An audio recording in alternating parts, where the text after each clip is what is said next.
गजब हो गया बेगम, गजब हो गया। या अल्लाह, खैर क्या हो गया? पूरी की पूरी ट्रेन गायब हो गई। मुसाफिर भी गायब हो गए डैडी। डैडी, हमें खलाई मखलूक का मुकाबला करना चाहिए। बेटा, हम खलाई मखलूक का मुकाबला कैसे कर सकते हैं जबकि नस्तूर भी हमारे साथ नहीं है। ओह गॉड, ये एनी भी मालूम नहीं कहाँ गायब हो गई है। वैसे ये हुआ बहुत बुरा है। मेरी तो अपनी समझ में कुछ नहीं आ रहा।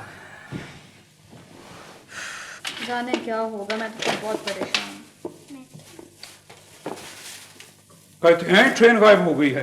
आपकी बला से आप केले खाएं और अकेले खाएं। Mind your own business. ये कुछ खुदा का खौफ करे, क्या बदतमीजी है। केले खाने से तुम्हारा मैदा खराब हो जाएगा। ट्रेन का तो हमें भी बहुत फिक्र है। यंगर सिस्टर जी। चाय का एक कोप मिले। हाँ, इन्हें चाय बना के दीजिए। ये इसमें केले डबो डबो के खाएंगे। केले डबो डबो के खाएंगे और आप जलते रहना सारी जिंदगी मेरे भाई से। हाँ।